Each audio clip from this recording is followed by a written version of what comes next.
Assalamualaikum warahmatullahi wabarakatuh. Apa kabar semuanya? Mudah-mudahan dalam keadaan sehat dan semangat selalu untuk belajar. Nah, mata kuliah praktikum auditing ini sebetulnya lebih mudah ketika dijelaskan perkuliahan tatap muka. Tetapi karena keadaan seperti ini, maka kita harus belajar menyesuaikan dengan daring. Nah, praktikum auditing ini kita menggunakan kasus PT Bina Citra Pesona yang terdiri dari buku 1 sampai 4. Buku 1 itu berisi tentang instruksi dan juga uraian masalah. Jadi apa-apa yang dikerjakan nanti di kertas kerja itu berdasarkan instruksi yang ada di buku 1. Kemudian buku 2 itu berisi arsip permanen perusahaan. Kemudian buku 3 itu berisi tentang kertas kerja tahun 2004. Kertas kerja tahun 2004 ini bisa dijadikan contoh oleh kalian ketika mengerjakan kertas kerja tahun 2005. Kemudian kertas kerja tahun 2005 ini ada dalam buku 4. Nah, ini ketika kalian mengerjakan instruksi pada buku 1, itu kalian mengerjakannya di buku 4. Nah, kemarin sudah dijawab juga di diskusi dan juga di tugas. Kalau di diskusi saya lihat semuanya menguraikan isi tentang buku 1 sampai 4 sudah betul, kemudian juga tugas-tugasnya juga hampir betul walaupun satu kelas semua jawaban hampir sama. Kemudian pertemuan 2 ini saya akan menjelaskan kemarin tentang tugas nomor 1. Sebetulnya tugas nomor 1 itu untuk memahami tentang pengendalian internal dari perusahaan yang akan diaudit. Dengan mengerjakan tugas nomor 1, ini diharapkan juga lebih paham tentang bagaimana kondisi perusahaan yang akan diaudit, kondisi PT Bina Citra Pesona. Nah, tugas nomor 1 yang ada di halaman 9 ya, pada buku 1, ini kalian bisa memeriksa kolom kuesioner yang telah selesai dikerjakan. Sebenarnya kan kuesioner di sana sudah ada centangnya. Nah, agar kalian bisa lebih paham lagi, mungkin bisa dicek kembali. Jadi apakah yang dicentang itu sudah benar. Misalnya ada pertanyaan, apakah perusahaan yang diaudit, perusahaan klien ini sudah mempunyai bagan organisasi atau belum. Maka kalian bisa memeriksa di buku 2 pada arsip permanen di buku 2 ada di halaman 3. Di sana ada ternyata benar, di sana ada bagan organisasi, misalnya seperti itu. Nah, ini bagan organisasi yang ada di buku 2. Nah, ini selanjutnya juga berhubungan dengan apakah perusahaan ini memiliki pemisahan tugas yang baik atau tidak. Nah, di tugas tambahan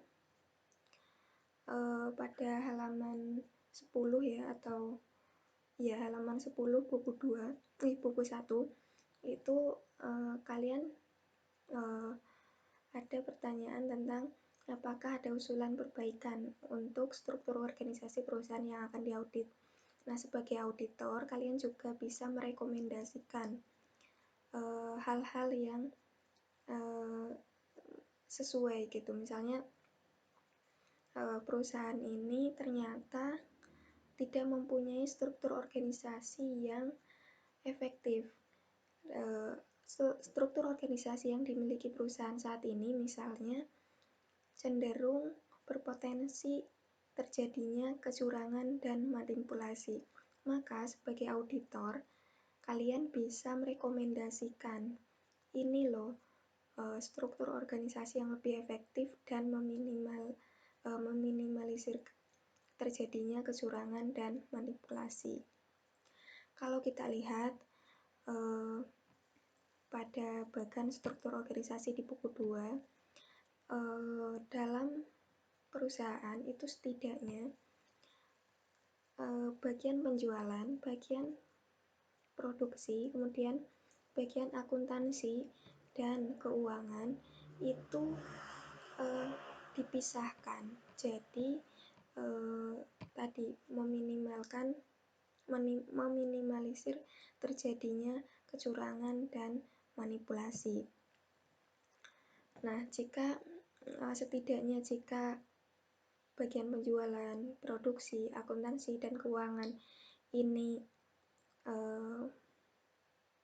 dipisahkan tugasnya, maka organisasi bisa dikatakan lebih efektif. Tetapi jika kalian punya rekomendasi lain berdasarkan sumber yang memadai, kalian bisa merekomendasikan ini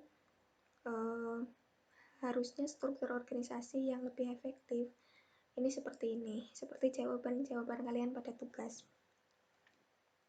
Kemudian kalian juga membuat memo kepada pimpinan. Kepada pimpinan di sini bukan pimpinan perusahaan, tapi pimpinan kalian sebagai auditor. Berkaitan dengan pemeriksaan pengendalian intern perusahaan. Jadi apa-apa saja yang dilakukan oleh kalian dalam memeriksa pengendalian intern perusahaan. Misalnya di sana juga menguraikan tentang sejarah perusahaan, kemudian tujuan pemeriksaannya untuk apa, dan lain sebagainya. Itu dijelaskan. Kemudian pada halaman selanjutnya di buku 11, ini tugas nomor 2, itu tentang piutang dagang dan penjualan. Ini juga masih tentang pengawasan intern. Di sana ada pengawasan internnya juga, nanti ada pengujian substantifnya juga. Nah, dalam buku 1 halaman 11, di sana sudah ada kuesioner tentang pengawasan intern yang sudah diselesaikan oleh Joko Priyanto. Joko Priyanto di sini adalah akuntan senior ya. Di dalam kasus ini Joko Priyanto adalah akuntan senior. Dengan kuesioner yang telah diselesaikan tersebut, kalian bisa memperhatikan apakah antara kuesioner dengan setidaknya ada 6 karakteristik pokok pengawasan intern. Nah, ini mungkin kalau kalian ingin tahu lebih detail bisa diingat atau bisa dipelajari lagi.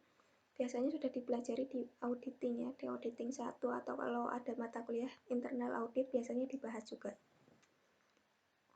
Tentang pemisahan fungsi, kemudian karyawan yang cakap, pelaksanaan transaksi, kemudian otorisasi. Otorisasi ini adalah semacam persetujuan dari pimpinan atau pegawai atau pejabat yang berwenang. Kemudian pencatatan yang memadai dan pembandingan. Nah, ini setidaknya 6 karakteristik pengawasan internal atau pengawasan intern. Nah, kemudian kalian juga bisa sambil dibuka di buku 2 halaman 12 tentang sistem penjualan kredit. Di sana ada bagan alur yang tentang sistem penjualan kredit pada PT Bina Citra Pesona. Nah, di sana pada bagan itu juga kalau kalian pelajari nanti akan berhubungan dengan kertas kerja yang akan kalian kerjakan. Selanjutnya, tugas kalian adalah mengerjakan tugas tambahan pada tugas nomor 2 halaman 12 di buku 1. Nah, di sana ada tugas yang harus kalian kerjakan, yaitu menjelaskan secara singkat kekuatan dari pengawasan intern atas sistem pengujian kredit. Di sini pengujian kredit, tapi di sini harusnya adalah sistem penjualan kredit di buku 1 halaman 12. Nah, berdasarkan 6 karakteristik pokok pengawasan internal yang sudah saya sebutkan tadi.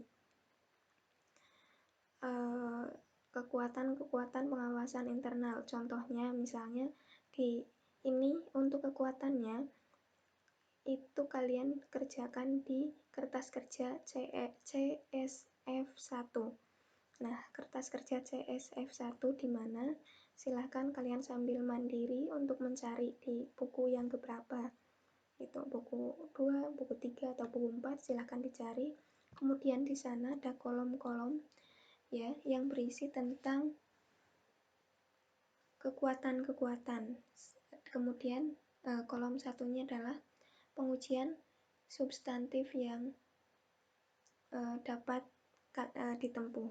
Nah, misalnya di sini saya contohkan satu kekuatan pengawasan internal yang ada di perusahaan itu misalnya ada pemisahan tugas.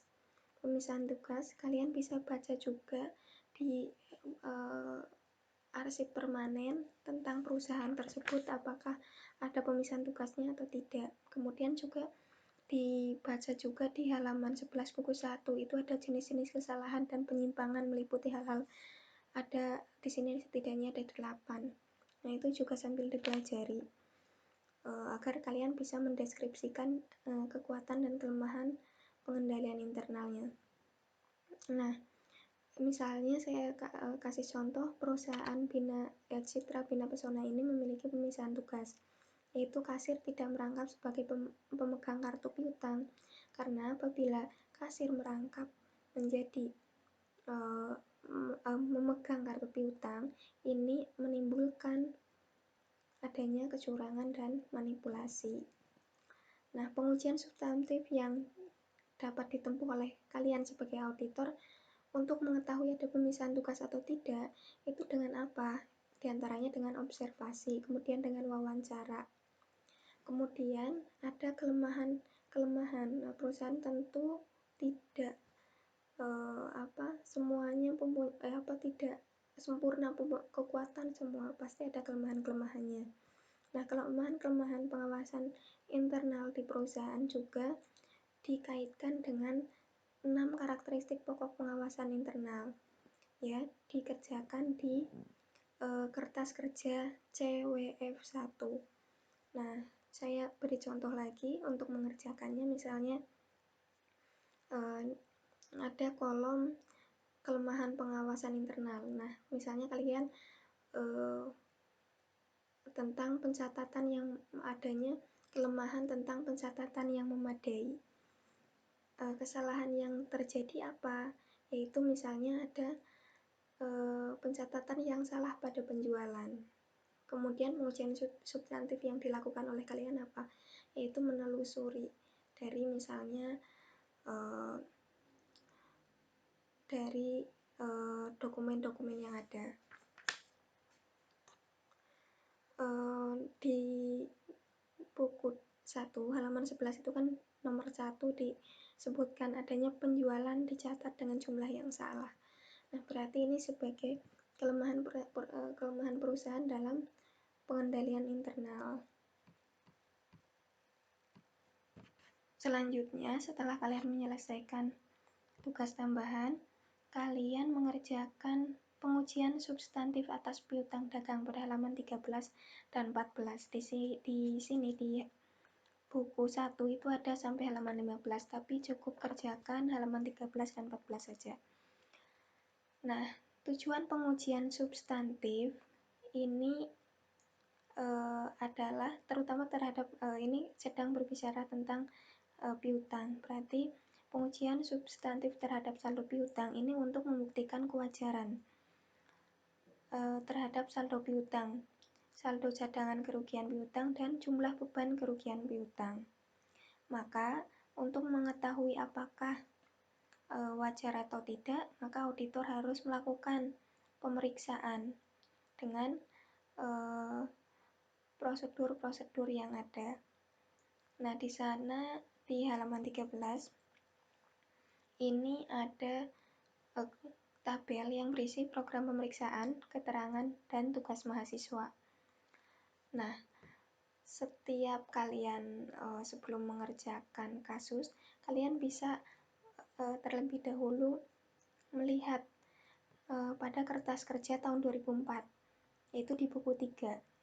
Di sana piutang itu ada di halaman 22. Nah, untuk apa? Untuk mengetahui bagaimana cara mengerjakan untuk tahun 2005. Nah, misalnya kalian nomor 1, minta atau buatlah daftar umur piutang pada akhir tahun berjalan. Nah, ini sudah ada di sudah saudara peroleh dari Denny Miharja dan sudah diarsipkan pada kertas kerja B1 untuk melihat mana sih umur piutang kira-kira. Nah, kalian bisa melihat dulu di buku di tahun 2004. Oh, ternyata ini umur piutang gitu. Dan tetapi nanti untuk mengerjakan yang sesungguhnya nanti dikerjakan di buku 4. Di buku 4 di sana ada piutang dagang dan daftar umur piutang, itu ada di buku 4 B1 gitu. Kalau yang di tahun 2004 itu sudah dikerjakan. Jadi untuk sebagai contoh, sebagai panduan, oh seperti ini cara pengerjaannya, maka kalian lihat di buku 3. Tetapi untuk mengerjakan kasus ini, kalian kerjakan yang sesungguhnya di buku 4. Nah, kemudian kalian mengerjakan menggunakan ballpoint warna merah agar nanti ketika kalian scan atau kalian foto dan dikirim diupload di OnClass bisa saya lihat dengan jelas, karena ketika menggunakan pensil biasanya kurang terlihat. Untuk nanti kan kalian bisa buka di buku 4 cara memberikan tanda tick mark. Nah, nanti tick mark itu kalian menggunakan ballpoint warna merah. Nah, kemudian di buku 3